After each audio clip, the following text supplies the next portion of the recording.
You open your eyes, but not in the comfort of your own bedroom. Instead, imagine you are standing in a clay brick city along the banks of the Euphrates River.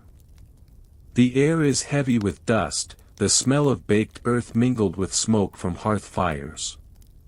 It is Mesopotamia, the land that many later cultures called the cradle of civilization. This is where some of the earliest people began to write, to count, to build, and, of particular interest to us here, to record their dreams and their nightmares.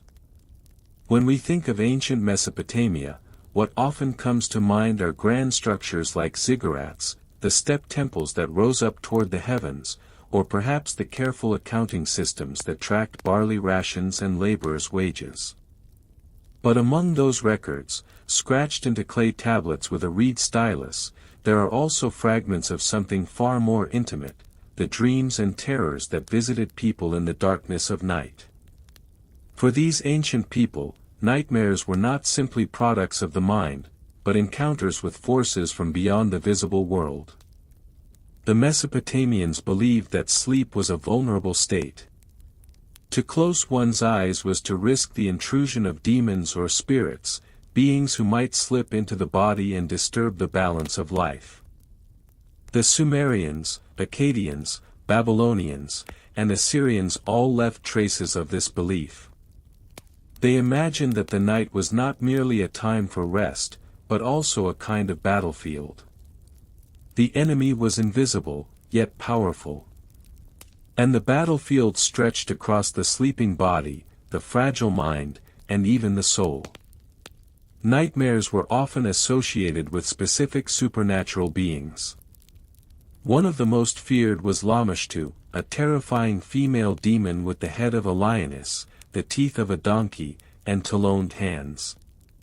She was believed to creep into the rooms of pregnant women, causing miscarriages or stealing newborn children. Though her actions were terrifying, the detailed way the Mesopotamians described her was almost bureaucratic. They listed her attributes, catalogued her powers, and prescribed step-by-step instructions on how to protect against her. Incantations were carved into tablets, often accompanied by small ritual figurines placed near a sleeper's bed. Another figure was Lilu, a male demon, and his female counterpart, Lilitu. These spirits were associated with disturbing the sleep of men and women alike, and their presence in Mesopotamian writings would echo into later traditions, even into Jewish folklore where Lilith became a more well-known character. But in Mesopotamia, the concern was pragmatic: how to keep these beings at bay, how to restore balance when sleep had been disturbed. To the modern mind, a nightmare may be dismissed as an overactive imagination, the product of stress, or simply a restless night. But to the Mesopotamians, each nightmare carried significance. It could be an omen from the gods, a warning of misfortune, or a symptom of spiritual invasion. Entire collections of dream omen texts were compiled, such as the Iskar Zakik, a series of tablets that classified dreams and offered interpretations. If you dreamed of certain animals, for instance, the omen could be good. But if you dreamed of falling, of being chased, or of darkness overwhelming you, these were signs to be taken seriously. It is fascinating, and perhaps a little tedious, how precise the Mesopotamians were in categorizing these nocturnal experiences. They did not simply say, "A bad dream is a bad dream." Instead, they divided them carefully into good dreams, bad dreams, and even false dreams, each requiring a different kind of response. A bad dream might demand an offering at a temple. A false dream might be dismissed but still required acknowledgement. A good dream might be reported to a diviner, who would then advise on how best to take advantage of the favorable omen. The rituals to drive away nightmares were often elaborate. Imagine an ancient household preparing for sleep. A small clay figurine of the demon might be made, not to invite it in, but to trap its image and control it. An incantation would be recited, often repeating phrases over and over in rhythmic patterns. Water might be sprinkled around the sleeping area, symbolizing purification. In some cases, priests prescribed amulets inscribed with protective words, to be hung around the neck or placed near the bed. One of the most curious practices was the use of substitute objects. A clay figure or even a small animal might be used as a stand-in for the sufferer of the nightmare. The demon, it was hoped, would be tricked into attacking the substitute instead of the person. This practice reveals a mindset that viewed spiritual forces as negotiable, as though they could be diverted, fooled, or appeased by ritual detail. Daily life in Mesopotamia was already filled with uncertainty. Floods, droughts, famine, and war were constant threats. In such a precarious world, the terrors of the night were yet another reminder of human fragility. But what makes their approach so striking is how methodical it was. Nightmares were not ignored, nor were they left as private experiences. They were categorized, addressed, and often recorded, as if they were just another part of the endless accounting of life.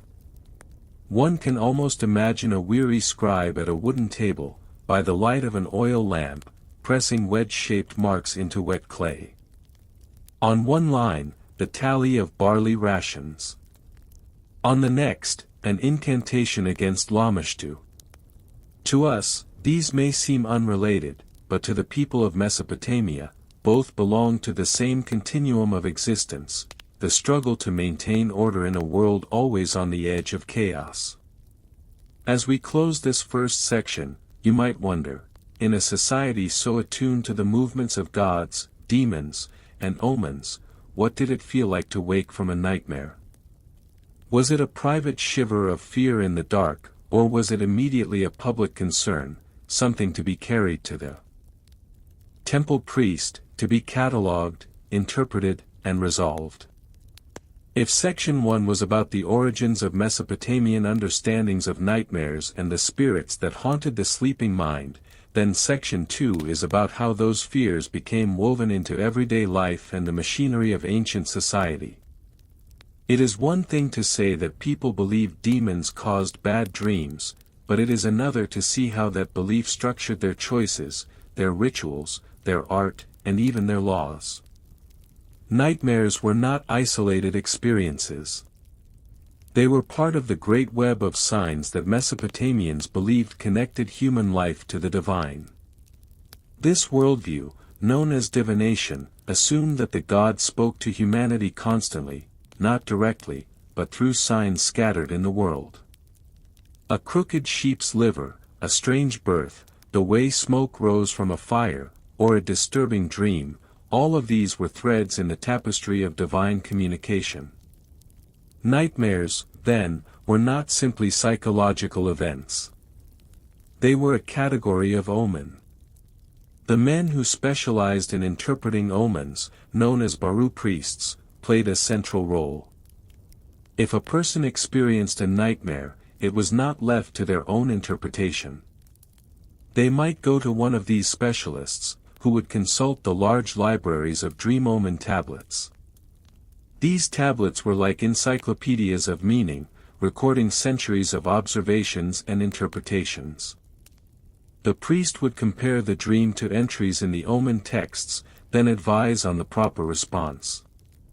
This practice reveals a curious detail about Mesopotamian society: knowledge of nightmares was professionalized. Just as modern people might see a doctor or therapist for sleep problems, Mesopotamians turned to a priestly class whose expertise was in cataloging and decoding. The result was a system that turned personal fear into a matter of public record and religious procedure, but nightmares did not exist in the abstract. They appeared in households, mud brick homes clustered in crowded cities, where families slept in shared rooms. Imagine the nightly scene: children on reed mats, parents nearby, oil lamps casting a dim glow. When someone awoke in terror from a nightmare, they were not alone. The family would stir, perhaps whispering protective prayers. In this setting, fear was communal. Nightmares did not disturb just one person, they disturbed the household. And so, the remedies often involved the entire family. Rituals were sometimes performed in the presence of relatives, who joined in repeating incantations or helped prepare offerings. One particularly detailed ritual against nightmares comes from Assyrian tablets. It prescribes that the sufferer should wash with pure water, then recite a formula calling upon the god Ea, a deity associated with wisdom and magic. Ea was thought to be able to counteract the malevolent forces of demons. The ritual even specified the time of day, often just before dawn, when night's grip was loosening but before the first rays of the sun appeared. These instructions may seem tedious, but they reflect the belief that every detail mattered. To miss a step was to risk leaving the door open for the nightmare to return. Interestingly, the remedies often combined physical action with spoken word. Incantations were not mere poetry, they were believed to be effective tools, carrying power through sound. To recite the right words in the right order was to realign the cosmic balance. Sometimes these words were written on clay tablets or on small pieces of clay that were then worn as amulets. In one surviving example, the words of protection were addressed not to the sufferer, but directly to the demon, commanding it to leave. If one examines the archaeological record, nightmares appear not only in texts but also in images. Cylinder seals, which were rolled across clay to make impressions, sometimes depict scenes of demons being driven away by protective gods. These seals were practical objects, used to stamp ownership on documents, but they also carried symbolic weight. To wear or use such an image was to carry a miniature protection against forces of the night. The line between the mundane and the magical was never sharply drawn. The connection between nightmares and illness also deserves attention. In Mesopotamian thought, physical and spiritual health were deeply linked. A nightmare might be interpreted as a symptom of possession or imbalance, which could manifest later as disease. Conversely, illness itself could produce terrifying dreams. This circular logic meant that healers and exorcists were often called upon in cases of recurring nightmares. Their work combined medical remedies, herbal poultices, ointments, or diets, with spiritual rituals. To modern ears, this may sound confusing, but to the Mesopotamians it was entirely logical.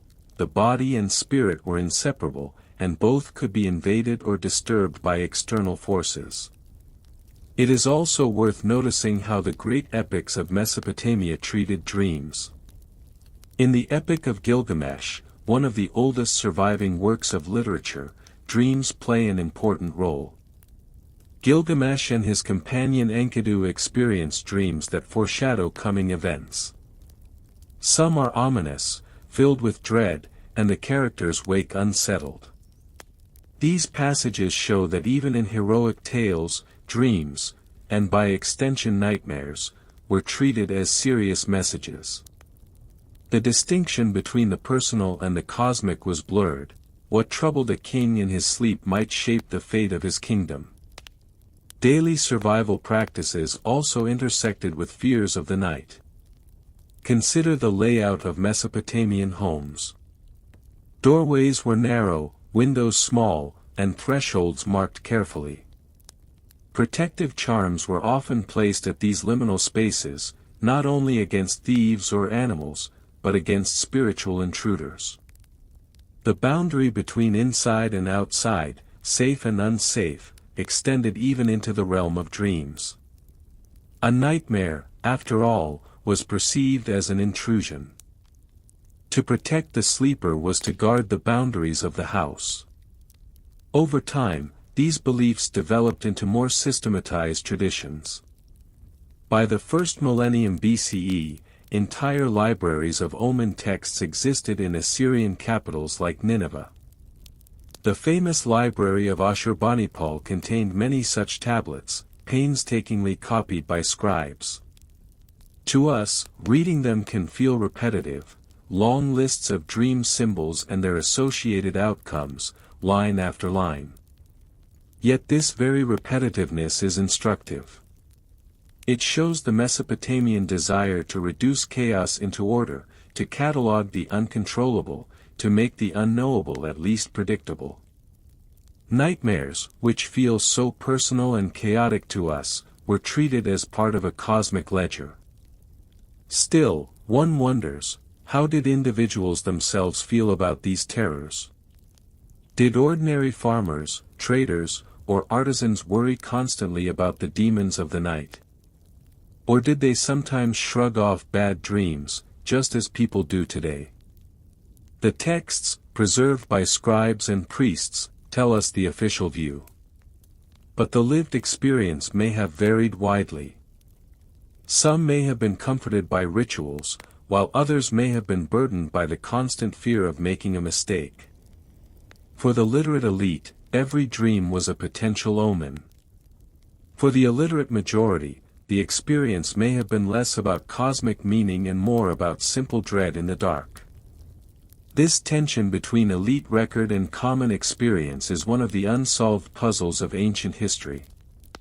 We can read the tablets, examine the charms, reconstruct the rituals, but we cannot hear the whispered fears of a child who awoke from a nightmare, or the reassuring words of a mother in the dim glow of an oil lamp. Those small, human details are lost, yet they were the real heart of the matter. And so, as we leave this second section, we might ask, was the Mesopotamian battle with nightmares ultimately about the demons themselves, or was it about the deeper human struggle to find security in an uncertain world? We have seen how nightmares in Mesopotamia were catalogued, interpreted, and treated with rituals.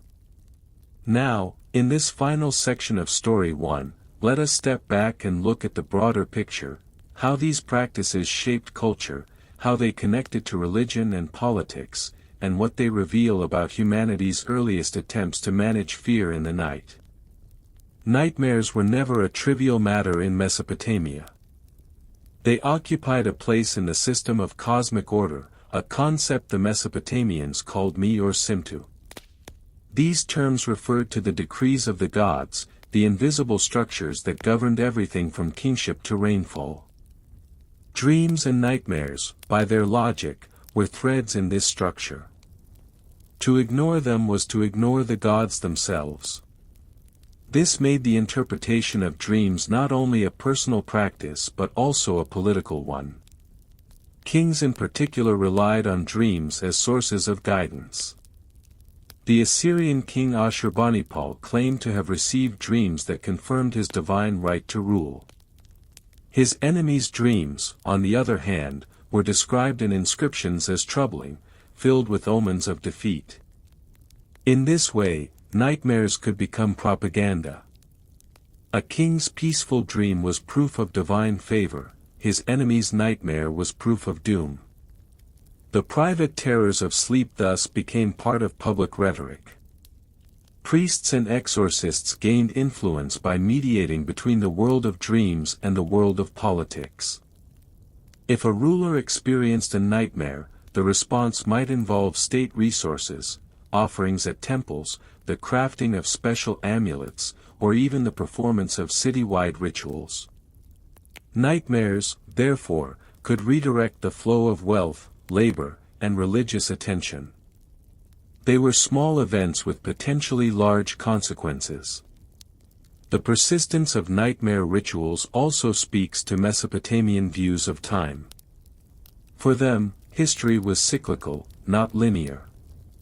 Nightmares were not new problems to be solved once and for all. They were recurring disturbances, part of the eternal struggle between order and chaos. This is why the texts and rituals seem repetitive to modern readers. Each nightmare required the same set of responses, carefully repeated, as though pressing the world back into balance again and again. There is another important point, the relationship between nightmares and the environment. Mesopotamia was a land of extremes, floods and droughts, scorching summers, sudden storms. Nature itself could feel unpredictable, even hostile. Nightmares were a reflection of this unpredictability on the personal scale. Just as a river could suddenly overflow and destroy crops, a dream could suddenly overflow into terror and unsettle the soul. In both cases, the response was ritual, an attempt to impose order on forces beyond human control. Yet, amidst this seriousness, there were also elements of practicality. Some Mesopotamian texts suggest remedies that, from a modern perspective, sound like common-sense sleep aids. For example, the placement of protective charms near the bed may have provided psychological comfort. Washing before sleep, prescribed in some rituals, may have created a calming routine. Repetition of incantations could act as a form of meditation. Without realizing it, the Mesopotamians may have developed strategies similar to modern sleep hygiene, though couched in religious terms. One fascinating example of practical detail is found in instructions for exorcising nightmares by transferring them into an object. A small figurine of clay or wax would be touched to the body of the sufferer, symbolically absorbing the nightmare. The figurine would then be buried, burned, or thrown into running water. This process may sound foreign, but it resonates with human psychology. By externalizing fear, placing it into a tangible object, people may have found relief. It transformed an invisible terror into a visible action. The endurance of these beliefs also reveals the Mesopotamians' remarkable capacity for record keeping. The dream omen texts, copied across centuries, represent one of the earliest sustained attempts to categorize human mental experiences. They did not have our modern categories of psychology, yet they approached the problem with the tools they had: classification, ritual, and repetition. In doing so, they preserved a record not only of what people feared but also of how they sought to live with fear. What, then, can we take away from their long struggle with nightmares? On one level, it is a reminder that fear of the night is a deeply human experience. Long before modern theories of REM sleep or subconscious processing, people woke trembling in the dark, searching for meaning. Their answers were different from ours, filled with demons and divine messages. But the underlying impulse, to explain, to control, to find comfort, is the same. On another level, the Mesopotamian approach highlights the power of community in dealing with fear. Nightmares were not seen as private quirks of the mind but as events that affected the household, the city, even the kingdom. The response was collective: priests, family members, and sometimes entire communities participated in the rituals. Today, nightmares are often treated as solitary struggles. In ancient Mesopotamia, they were communal concerns. Perhaps there is something to learn from that, the idea that fear loses some of its power when shared. And finally, their meticulousness, the clay tablets filled with lines upon lines of dream omens, reminds us that boredom itself can be a form of resilience. In the face of terror, they responded not with chaos, but with catalogs. By turning nightmares into data, they reduced the terror into something manageable, something ordinary. It is a lesson in how even the most frightening experiences can be absorbed into the rhythms of daily life. As we close Story 1, picture once more the scene: a family in a mud brick home, the flicker of an oil lamp casting shadows on clay walls. A child stirs from a nightmare, trembling. The mother whispers a prayer, the father fetches an amulet, perhaps a priest will be consulted in the morning. Outside, the great rivers flow, the ziggurat looms in the distance, and above, the night sky stretches wide, filled with stars. In this ordinary, repetitive world, nightmares were not just disturbances of sleep. They were encounters with the divine, woven into the fabric of life itself. But here is the unresolved thought: if nightmares were treated so seriously, as omens and invasions, how much did they shape the choices people made by day? How many wars, journeys, or marriages were altered because of a troubling dream in the night? The torchlight flickers along marble walls, and you find yourself in a different world. The muddy bricks of Mesopotamia are gone. Now there are columns, statues of gods carved in white stone, and the sound of sandals on polished floors. This is the world of ancient Greece and Rome, where the terror of nightmares did not vanish but was given new names, new explanations, and new remedies. For the Greeks, dreams were often considered gifts, or warnings, from the gods. The poet Homer, in both the Iliad and the Odyssey, described dreams as messengers who slipped past the gates of sleep. There were said to be two gates, one of horn, through which true dreams passed, and one of ivory, through which deceptive dreams emerged. A nightmare, then, was not simply a frightening image. It might be a false dream sent to deceive, or a true dream sent to warn. The challenge lay in deciding which it was. Greek physicians, however, began to treat dreams differently. The great physician Hippocrates, writing in the 5th century BCE, argued that dreams could reflect the condition of the body. A nightmare of suffocation might mean the lungs were unwell. A dream of burning heat might signal fever.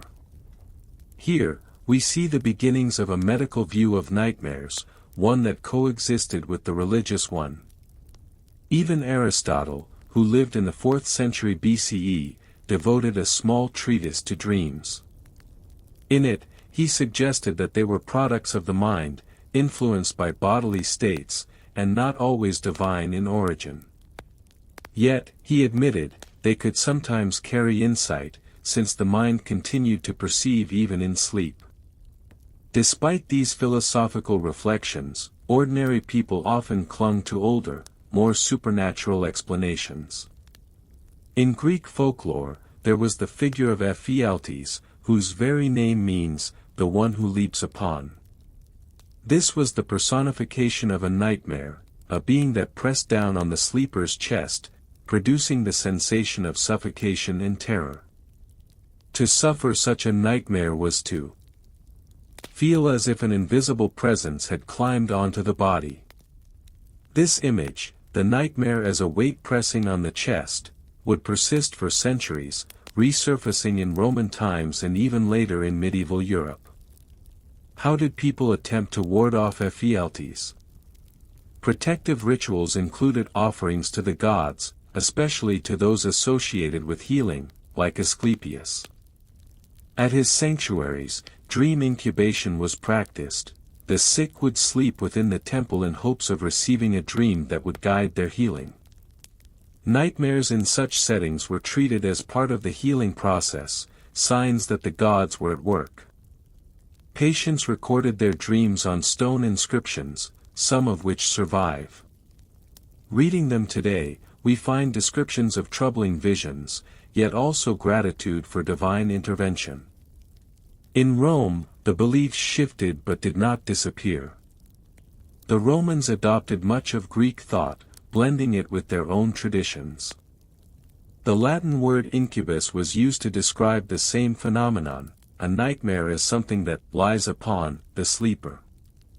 This word would later evolve into the medieval concept of the incubus demon, but in Roman times it referred broadly to oppressive dreams.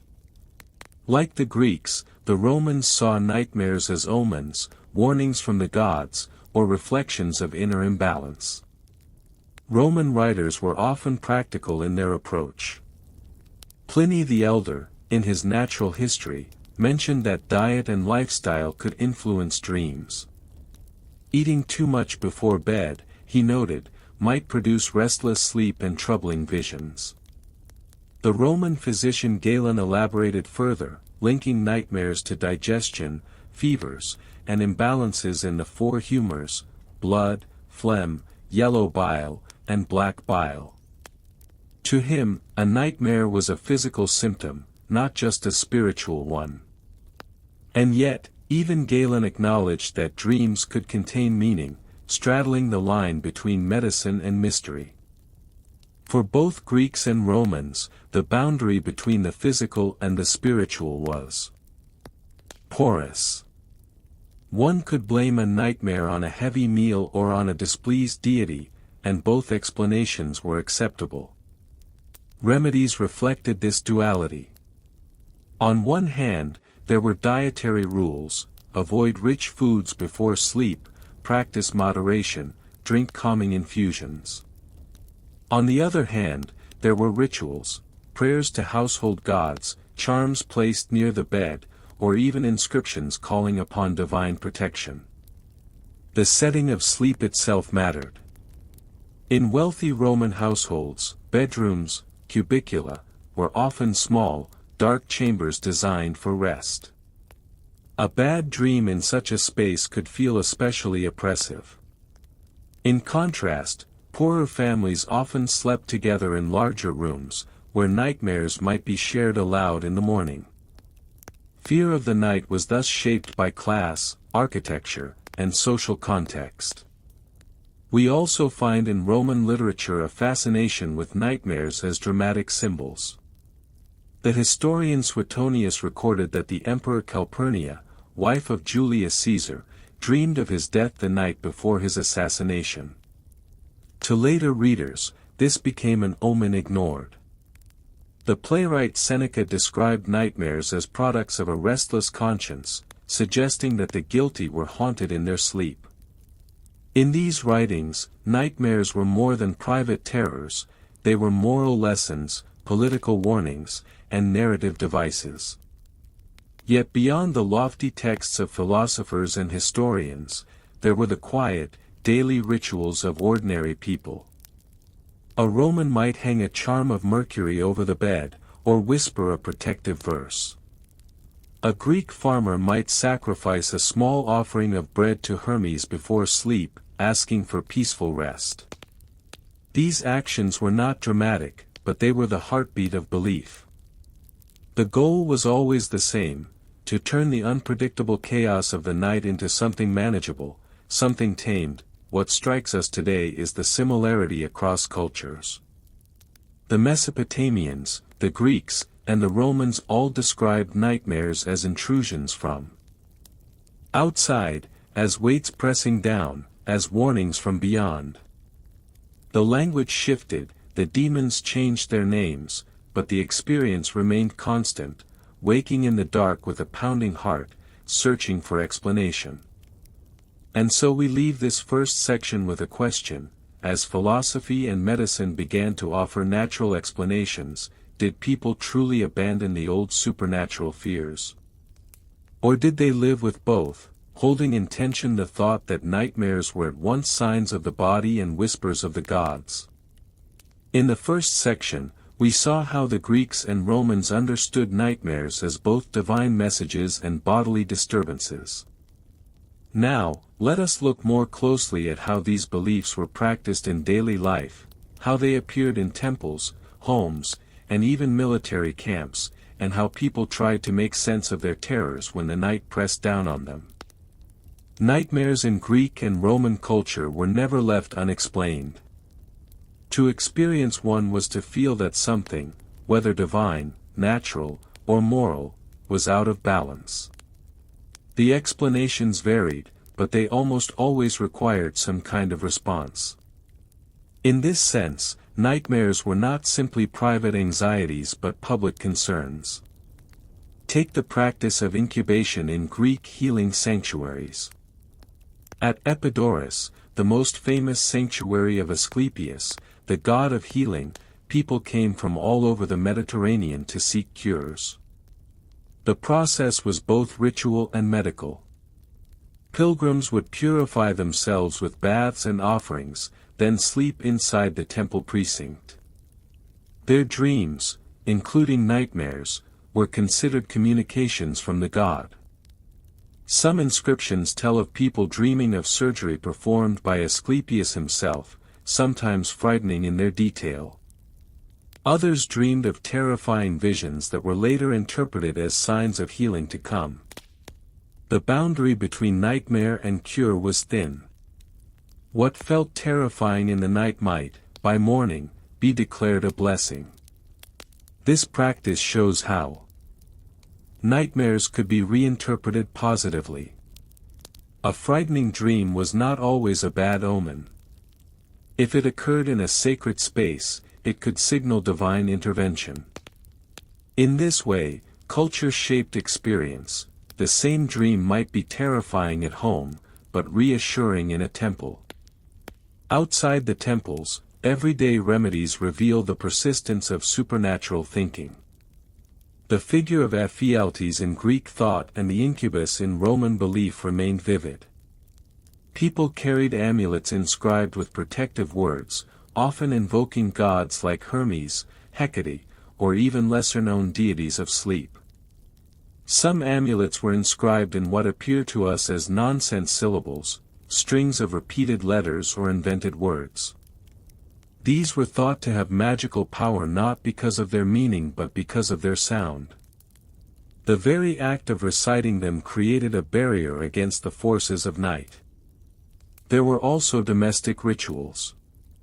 One Roman text advises that if a person suffered recurring nightmares, they should sweep the floor around the bed with a particular kind of branch, while muttering a prayer. The act was not symbolic alone, it was thought to physically clear away the presence of the nightmare.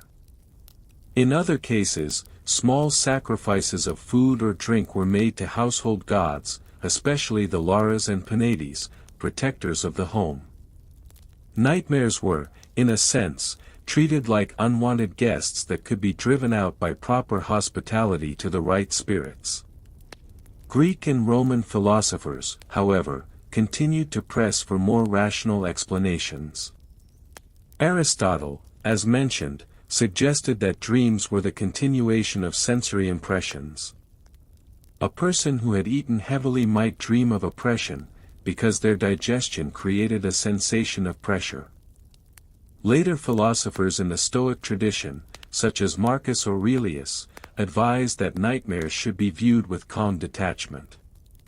They were disturbances of the mind, but the rational soul could withstand them.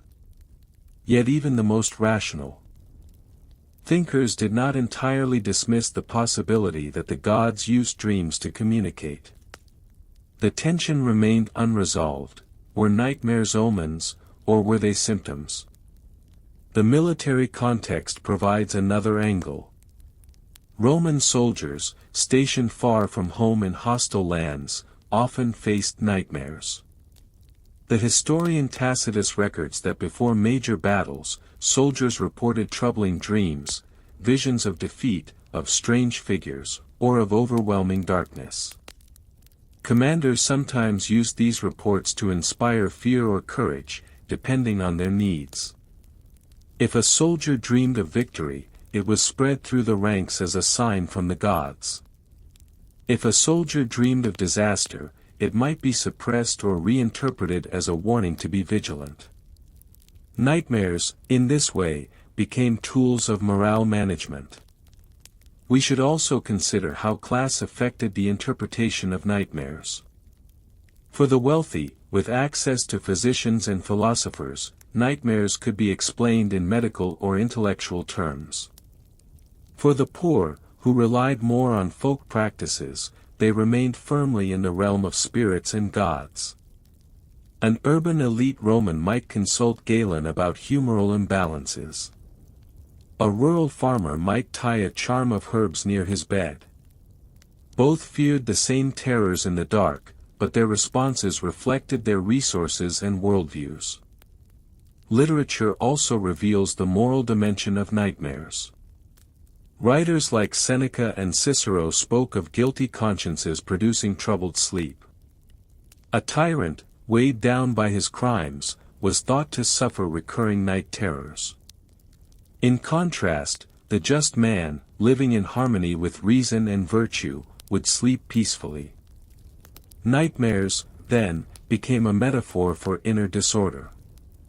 They were not only signs from gods or symptoms of disease but reflections of the soul's state.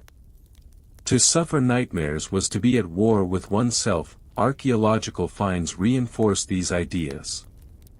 At sites in both Greece and Rome, archaeologists have uncovered small lead tablets, inscribed with curses, intended to afflict enemies with restless nights. To curse someone with nightmares was to weaken them, to rob them of clarity and strength. Sleep was recognized as essential for health and power. By disturbing it, one could harm an opponent. This suggests that nightmares were not only feared but weaponized. They were part of the arsenal of ancient magic, just as much as poisons or charms. What emerges from all this is a picture of complexity. Nightmares in the ancient Mediterranean world were never explained by a single framework. They could be divine, medical, moral, or magical. Sometimes they were seen as warnings, sometimes as punishments, sometimes as meaningless disturbances.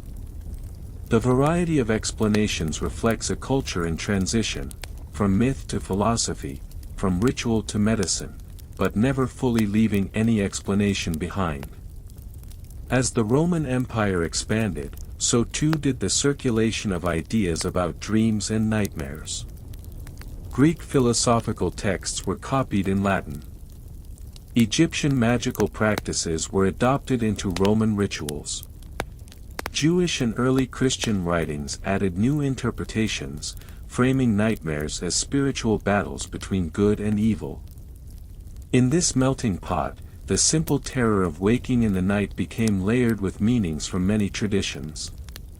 And so we are left with an unresolved question: in a society that offered so many possible explanations, how did individuals decide which to believe?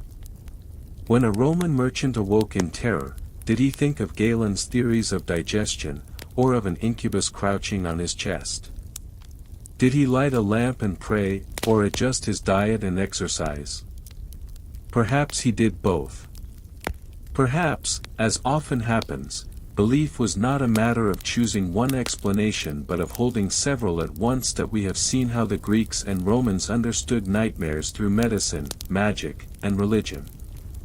In this final section, let us explore how these interpretations shaped their larger culture, how nightmares entered politics, art, philosophy, and even the beginnings of Christianity.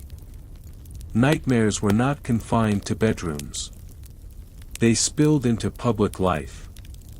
In Greece, oracles often interpreted disturbing dreams brought by citizens or leaders.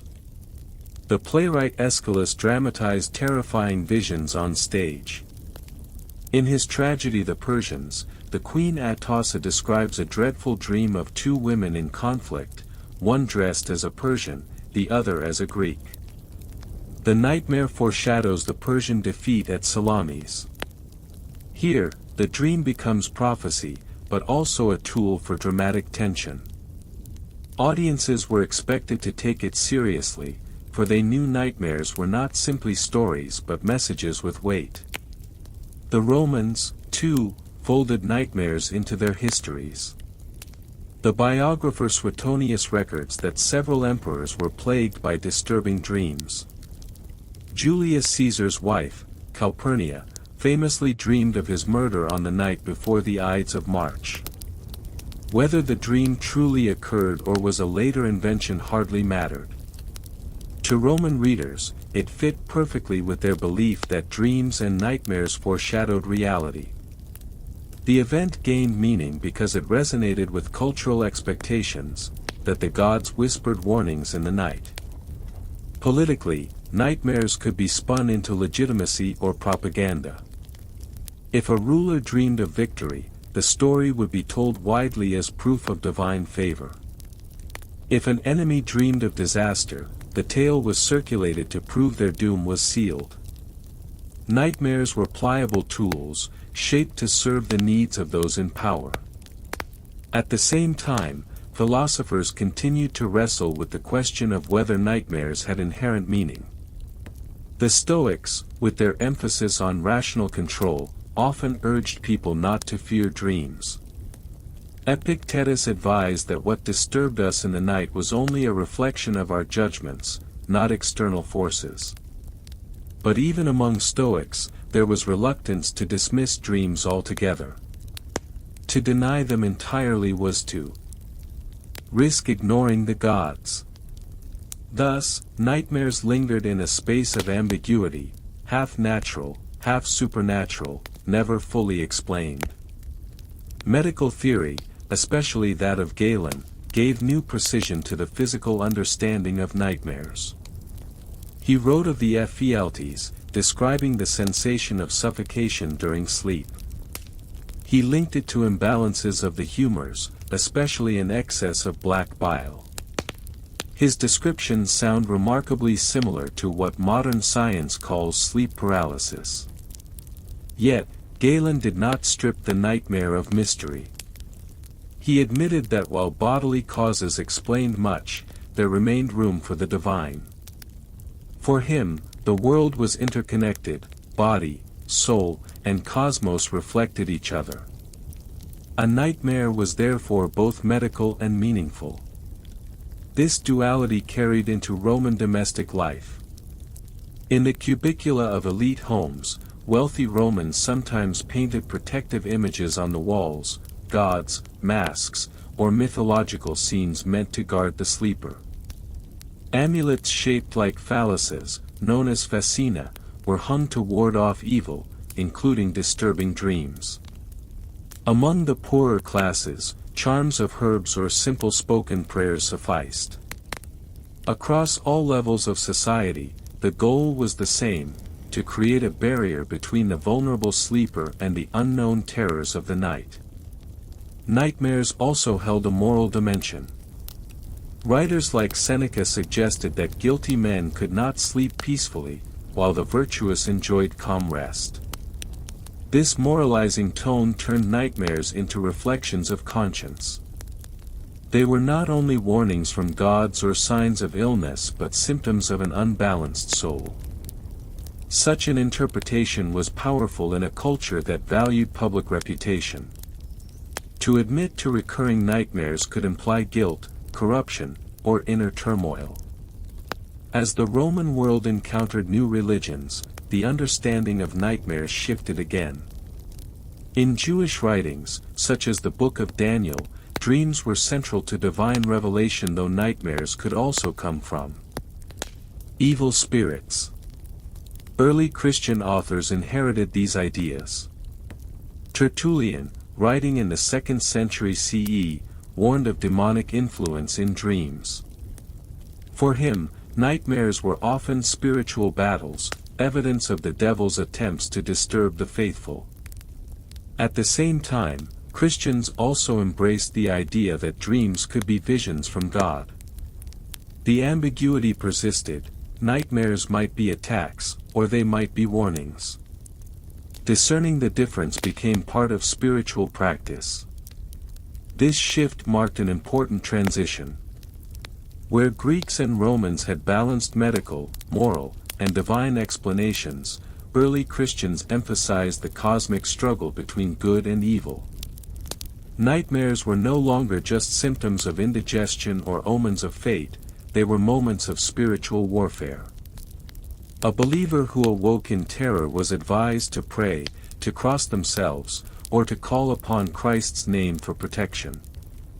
In this way, the old figure of the incubus transformed into a demonic presence, later fully developed in medieval Europe.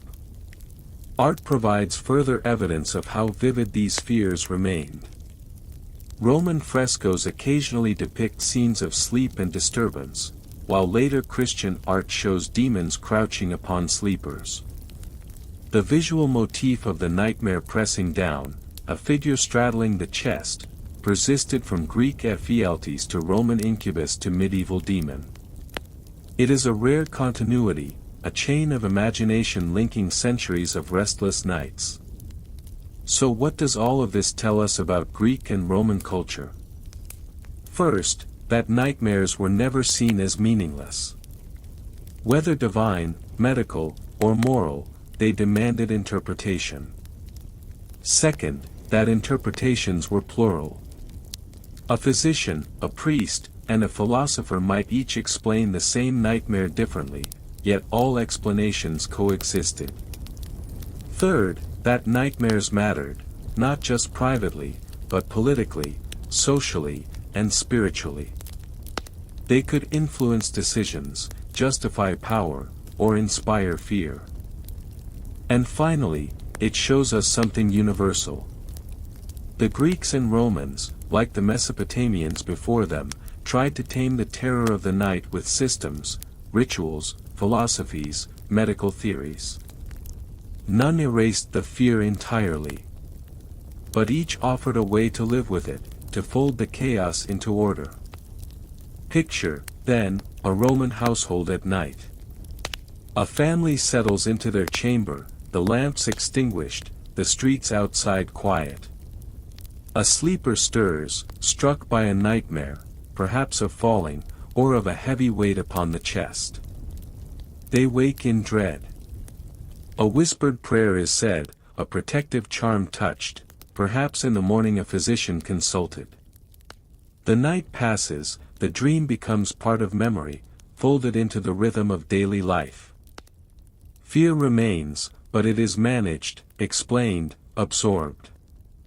Yet we must leave this story with a question: if nightmares could be shaped into omens, medical symptoms, or moral lessons, how often did those interpretations change the course of history itself? How many choices, large or small, were guided by a single terrifying dream? When night fell across medieval Europe, it brought with it more than silence and darkness. It carried with it the threat of unseen forces, demons, witches, wandering spirits, and the devil himself. Sleep was not merely a time of rest but also a moment of vulnerability. For men and women who lived between the 5th and 15th centuries, nightmares were never just harmless tricks of the mind. They were battles of the soul. In this first section, we will explore how medieval Europeans explained nightmares through religion, folklore, and daily practice. We will walk through peasant homes and monasteries, peer into medical manuscripts, and listen to sermons that warned against the dangers of night terrors. In doing so, we will see how ordinary people sought protection against what they believed was a very real threat. The medieval world inherited many ideas from the Greeks and Romans. The Latin term incubus, meaning one who lies upon, remains central in describing the nightmare experience. To medieval people, the incubus was not simply a metaphor for the feeling of being pressed in sleep, it was a literal demon that crept into bedrooms, sat upon the chest, and drained the strength of its victims. Writers described these nocturnal visitors in vivid terms. The 12th century cleric William of Auvergne explained that incubi sought sexual relations with humans, producing half-demonic offspring. Other scholars, such as Thomas Aquinas in the 13th century, argued about whether demons could truly reproduce. Even when disputed, the belief itself was strong enough to shape fear. The incubus became a figure of both spiritual and physical dread, blurring the line between nightmare and possession. Folklore added further names.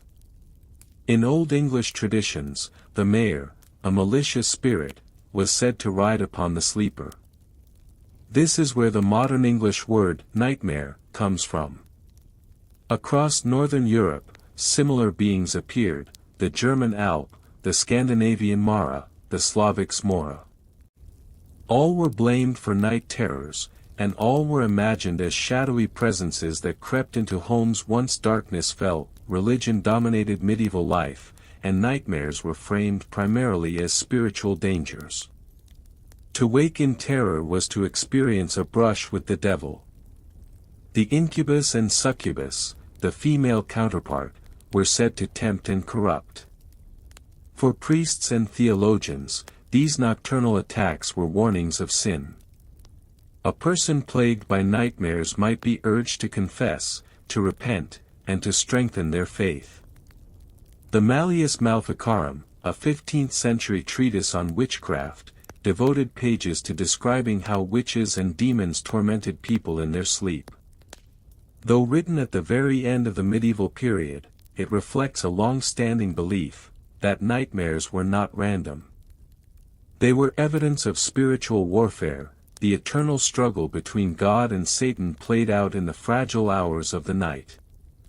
Even monasteries, centers of devotion, were not safe.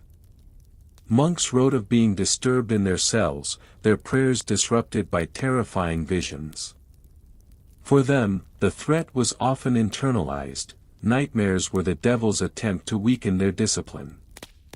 The rule of Saint Benedict, followed by many monastic communities, emphasized nighttime prayer as a shield. Waking in terror, the monk could turn to psalms and chants as weapons against invisible enemies, yet not all explanations were spiritual. The medical tradition of Galen and Hippocrates survived into medieval Europe through Latin translations.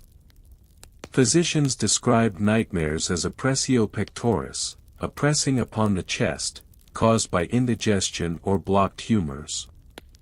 Eating too heavily before bed, especially rich or fatty foods, was believed to produce terrifying dreams. Medical handbooks advised moderation at supper, light exercise, and the use of herbs such as valerian or chamomile to calm the body. Interestingly, this medical explanation did not displace religious ones. A person might believe their nightmare had both causes at once, a heavy stomach that opened the way for a demon's attack. For medieval minds, natural and supernatural explanations were not mutually exclusive. They overlapped, forming a worldview where body and soul were deeply intertwined. To understand how nightmares were felt in daily life, we must picture a typical medieval home. Most peasants lived in simple wooden or stone houses, often with a single room for the entire family. Firelight dimly lit the space, casting flickering shadows across the rafters. Livestock sometimes shared the floor. At night, when the fire burned low, the house became a place of creaks, drafts, and strange noises. In such an environment, the boundary between dream and waking fear blurred easily. Children were taught prayers to say before sleep, calling on the Virgin Mary or guardian angels for protection. Adults often wore amulets or kept protective charms near the bed, pieces of iron, sprigs of herbs, or crosses carved into wood. These small acts were meant to form a barrier against the unseen. Nightmares also carried social meaning. A dream of being attacked might be interpreted as a warning about enemies or as a sign of personal weakness. Communities sometimes saw frequent nightmares as evidence of witchcraft or demonic presence in the village. In such cases, the afflicted person might seek the help of a priest, a healer, or even local wise women who practiced folk remedies. It is worth noting how often women were linked to nightmares in medieval thought. The incubus and succubus were obsessed with sexual encounters, and accusations of witches riding through the night to torment sleepers frequently targeted women. A woman who admitted to disturbing dreams could find herself under suspicion. In contrast, male sufferers of nightmares were often portrayed as victims, besieged by female spirits or demonic temptresses. This gendered framework reinforced existing social hierarchies. Nightmares were not only personal experiences, they were also cultural narratives used to explain, and control, human behavior. What strikes us most is the persistence of fear. Despite centuries of Christian teaching, despite medical treatises offering rational explanations, nightmares never lost their dread. They remained liminal experiences, half dream, half spiritual attack, that could not be fully controlled. Medieval people lived in a world of uncertainty, plagues, wars, poor harvests. Nightmares became part of this uncertainty, a nightly reminder that human beings were vulnerable to forces beyond their control. And yet, they sought to cope. Through prayer, through charms, through medical advice, they created strategies of resilience. Nightmares could not be prevented entirely, but they could be resisted. As we close this first section, imagine a medieval villager lying in bed, the rough wool blanket pulled tightly, the room cold and silent. In the middle of the night, they wake in terror, unable to move, a weight pressing upon their chest. Is it the incubus, come to steal their breath? Is it the heavy stew they ate for supper? Or is it both at once, body and soul under siege? The question lingers, unresolved, just as it did for centuries. Were nightmares messages from beyond, or simply the echoes of the human body? In the previous section, we explored the roots of nightmare belief in medieval Europe, demons, folklore, religious fears, and medical interpretations. In this second section, we will go deeper, examining how communities actively fought back against nightmares, how clergy and healers offered remedies, and how nightmares shaped law, art, and everyday survival strategies for medieval people. Prevention was the best defense. The home itself was arranged with spiritual safety in mind. Thresholds, doors, and windows were considered weak points through which spirits might enter. To guard against intrusion, villagers hung sprigs of St. John's wort or vervain, herbs thought to ward off evil. Iron objects, from horseshoes to simple nails, were also common, since iron was believed to repel supernatural beings. At night, many families performed protective rituals. A prayer such as in Manus tuas, Domini, commendo spiritum meum, into your hands, Lord, I commend my spirit, was recited before bed. Children might trace the sign of the cross on their foreheads. In more superstitious households, bowls of water or bread were left at the hearth to distract wandering spirits. Such acts reveal a deep-seated belief that nightmares were not merely personal experiences but part of a larger cosmic battle taking place in every bedroom. Priests played a central role in addressing nightmares. Confession was often recommended for those suffering repeated night terrors, on the assumption that unresolved sin opened the door to demonic attack. The reading of psalms or the sprinkling of holy water in the sleeping space was another remedy. In extreme cases, exorcisms were performed. These were not the dramatic rituals popularized in modern films but solemn prayers and blessings aimed at driving away unseen forces. Monastic communities also developed routines to resist night terrors. The midnight prayer, or matins, was not simply discipline, it was spiritual armor. Rising from bed to chant psalms kept monks from drifting into vulnerable sleep, and when nightmares occurred, they were interpreted as trials to be endured with faith. For them, the night was not only a time of rest but also a time of vigilance. Alongside the clergy, folk healers offered their own remedies. In rural villages, cunning folk or wise women were trusted for their knowledge of herbs and protective charms. A common practice was to place rue or garlic beneath the pillow, believed to drive away the Mara spirit. Some healers brewed teas of valerian, chamomile, or poppy seeds to promote calmer sleep. Others prescribed amulets, small bags of herbs sewn into cloth, or even written charms containing fragments of biblical verses. For example, some households placed the words of Psalm 91, "Thou shalt not be afraid for the terror by night," near the bed as a shield. While church authorities often frowned upon such practices, they were tolerated so long as they did not slip into overtly pagan rituals. In fact, many remedies blurred the line between folk custom and Christian devotion, showing how people mixed traditions to feel safe. Interestingly, nightmares occasionally appeared in legal contexts. Testimonies about nocturnal attacks were sometimes used in witch trials. A villager might claim that a neighbor, suspected of witchcraft, had appeared to them in the night, sitting upon their chest and choking them. These accounts reinforced accusations and could lead to severe consequences. Such cases highlight how nightmares were not purely private experiences. They spilled into community disputes, becoming evidence in conflicts over land, reputation, and power. The subjective terror of one person's sleep could shape the fate of another's life. Medieval art also preserved the fear of nightmares. Manuscript illustrations often depicted demons crouching over sleeping figures. Marginalia, the whimsical or grotesque drawings in the margins of illuminated texts, sometimes showed horned creatures pressing down upon humans in bed.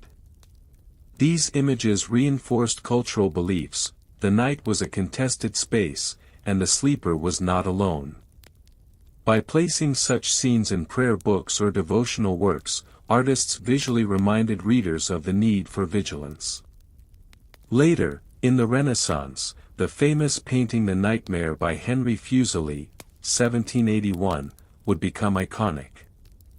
But centuries earlier, the seeds of that imagery were already present in the medieval imagination. Nightmares also reflected social anxieties. For peasants, dreams of suffocation or attack could be linked to hunger, disease, or the strain of feudal obligations. For women, nightmares were often framed in terms of vulnerability to supernatural seduction or assault. For men, they might represent fear of weakness, loss of control, or failure in their spiritual duties. Thus, nightmares acted as mirrors of the society itself, channeling collective fears into personal experiences. A terror felt alone in the night could nonetheless connect to the wider concerns of the community. Storytelling was another form of coping. Tales of the Mara, the Alp, or the incubus circulated widely. Though frightening, these stories offered a sense of order. They explained why nightmares happened and how one might resist them. By turning personal fear into shared folklore, communities transformed terror into tradition. In some cases, humor softened the fear. Jests about greedy monks suffering nightmares after feasting too much circulated in medieval literature. By laughing at the idea, people diminished its power. One story from German folklore tells of a peasant plagued by the Alp, a nightmare demon. Each night, he woke breathless, convinced the creature had pressed upon his chest. Desperate, he followed the advice of a local healer. He placed a knife beneath his pillow. That night, he woke again to pressure on his chest, but when he reached for the knife, the weight vanished. From then on, his nights grew calmer. Such tales, whether true or not, illustrate the strategies people used: simple objects, rituals, or prayers that gave them psychological strength.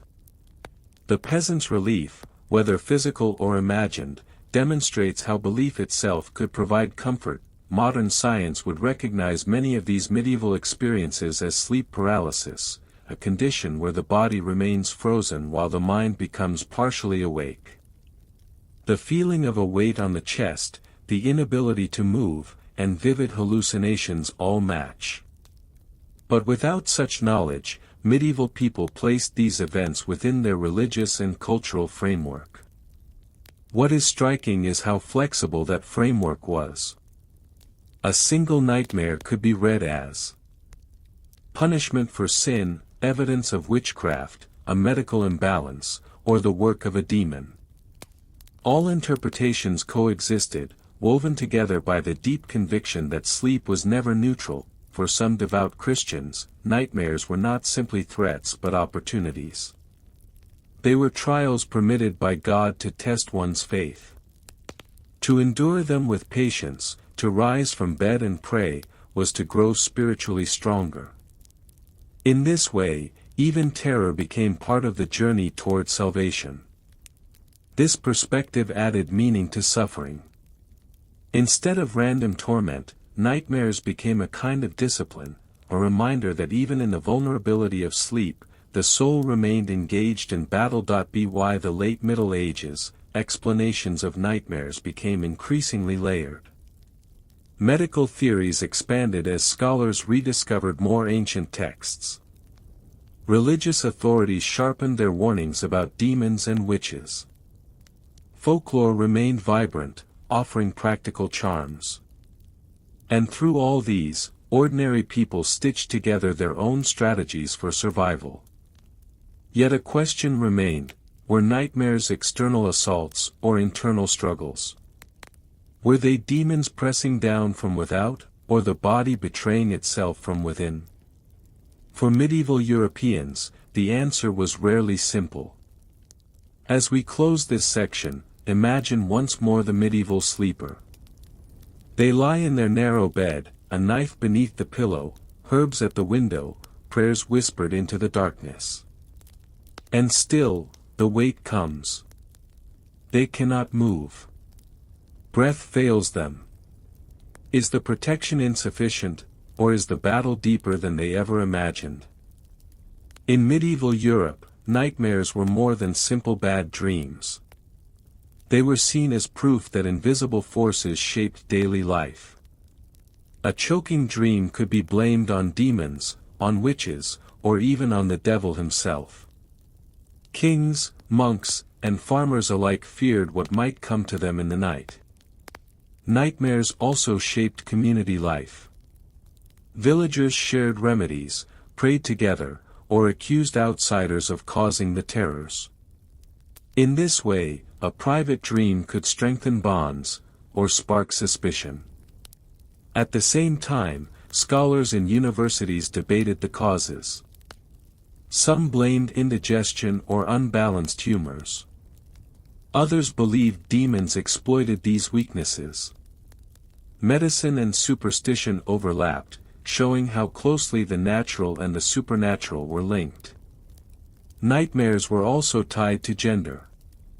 Women were often seen as more vulnerable to nocturnal attacks, or even accused of causing them. Yet many women became respected healers, offering herbs and charms to guard against restless sleep. In literature, nightmares carried deep meaning. They appeared in religious visions, in poetry, and in tales of knights and queens. They were metaphors for guilt, temptation, and danger.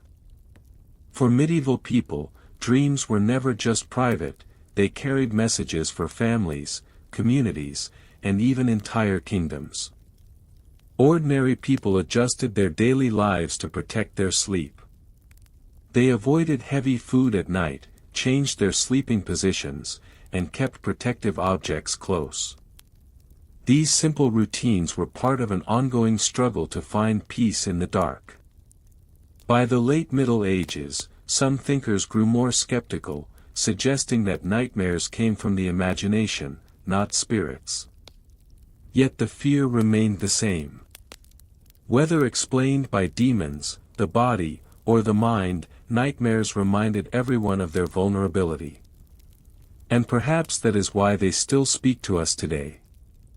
We may explain them with science, but we still seek comfort through our own rituals, whether it is a night lamp, a calming prayer, or the weight of a blanket.